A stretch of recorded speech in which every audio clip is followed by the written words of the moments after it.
Hi, this is Bridger with Booth Music, and today we'll be talking about the Reed Geek and working on your reeds to make them better.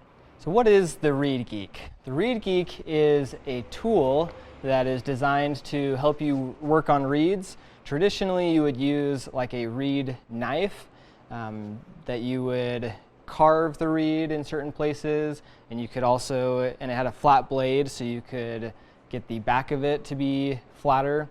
And the Reed Geek is designed to be able to do all of that and to be able to last longer, have the sharpness of the tool last longer, and things like that. It's important to work on your reeds because, like we talked about in the last video, your reed will be changing its shape over time. As it dries out and gets humid while you play and then dries out and goes back and forth, it will enlarge and shrink, and some of the shape differences will actually stay in the reed as it dries, which will just make it not seal properly on the mouthpiece and just make more resistance on the reed. So if this happens to your reed, the first thing you want to do is make the back side of the reed flat so that it matches the flat side of the mouthpiece. For example, there's two sides of the reed. There's this front side right here that has the curved part, and then there's the back side. And the back side is supposed to be flat because the mouthpiece has a flat side, and you should have flat against flat to get the best performance and to get the best results. So the first thing you want to do is test if your reed is flat. In order to tell if the back part of your reed is truly flat, you'll need to find a truly flat surface, something like glass, and then set the flat part of the reed against the glass. And then you'll take your two fingers and you'll push on both of the sides of the reed to see if it rocks at all. As you apply pressure to the sides of the reeds, you might see it rocking back and forth like this, and that means that it has warped out like this, or it's expanded downwards so that it's not resting flat against the mouthpiece. Another way that it can warp, though, is inwards like this, in which case you won't see any rocking. It will still seem flat even though it's not flat. So there's another thing that you'll need to do to test to see if your reed is warped, and that is by polishing the reed. In order to polish the reed, you just grab a piece of paper and you grab your reed and you'll put it against a flat surface like the glass again, and you want to just apply the littlest amount of pressure you can. So I'm not going to press down on the reed at all. I'm just using the weight of my fingers on the reed.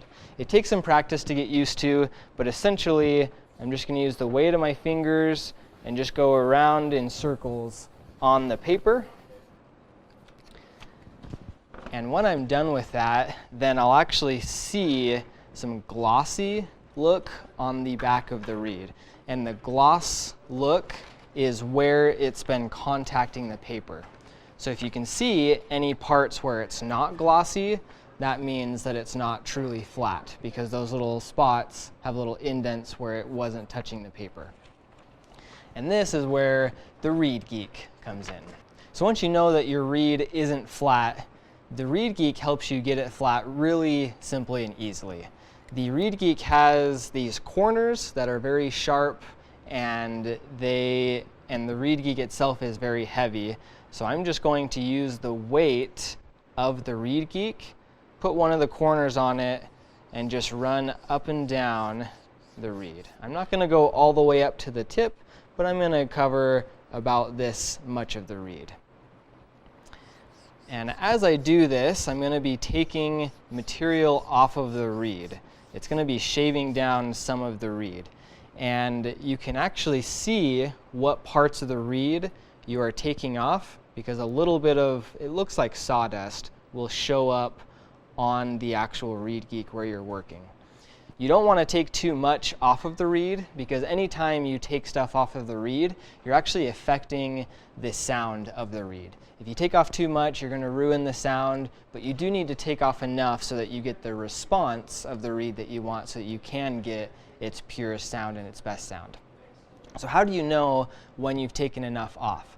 Well, you're going to be looking at the amount of sawdust that shows up on the Reed Geek. When you see a line of sawdust, that's the length or the width of the reed here, then you know you've taken off enough material. You can also polish it and just see if there are any spots or if you fixed those spots that you had seen before. But essentially, if you haven't gotten it perfectly flat, then you'll see sawdust on just the sides of the Reed Geek. For example, if the reed has expanded this way, you'll start to see material or sawdust just on this spot until you file it down enough where you're seeing sawdust across here. If it's bowed in, then you'll see just material or sawdust on like two ends until it comes back, and then you'll see sawdust across the whole length of the reed. That's kind of what you're looking for, and then again you'll want to polish it afterwards just to make sure that you got everything. If there is a spot that still needs it, you can take the Reed Geek and you can just work it just a little bit more. That's step one of working on your reeds and fixing them. After you do step one, play it and test it and see if it did make any improvements. Then you'll want to move on to step two of reed work. Step two of reed work is harder to get, and you can make mistakes easier. So I would recommend practicing these things that we're going to talk about on older reeds so that you can kind of get a feel for it, and then you can apply it onto your actual good reeds once you have some practice and you get good at it. The reed has fibers that are going up and down the reed in this direction, and if the fibers are too thick in certain areas, it's going to make the reed stiffer. So this step of reed work is evening out the thickness of the fibers on this reed facing on this curved part of the reed. I've drawn in pencil kind of a shape of what you want the thickness to be like, and you can actually see this shape if you take a reed and you hold it up to the light. You'll actually be able to see a lighter section of the reed and then a darker section of the reed. And a really good reed will have this kind of arc shape and a little bit of glow on the sides of the reed. That's what you're looking for. So how do you actually get that if your reed doesn't look like that?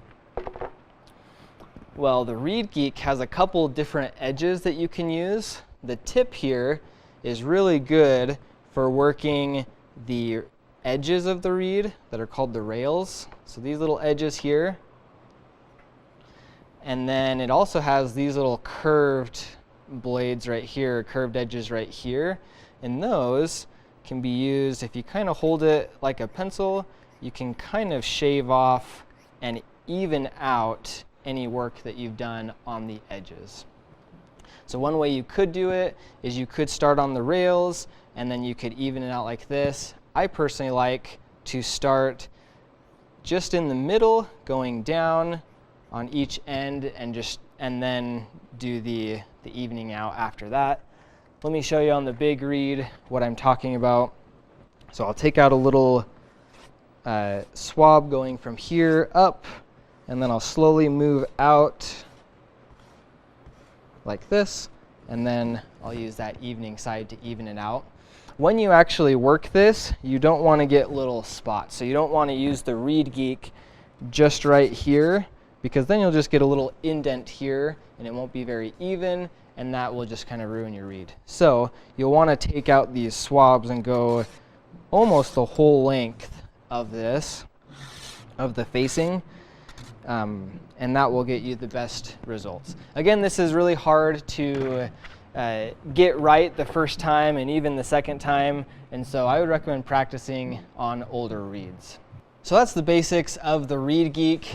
Again, it is really useful to have the Reed Geek because it will extend the life of your reed as you're able to fix the shape of the reed while it warps and things like that. And overall, it's very useful for having a good sound on your reed all the time. I highly recommend getting a Reed Geek yourself, and there's going to be links below the video if you're interested in purchasing one. Thanks for watching, and we'll see you next time.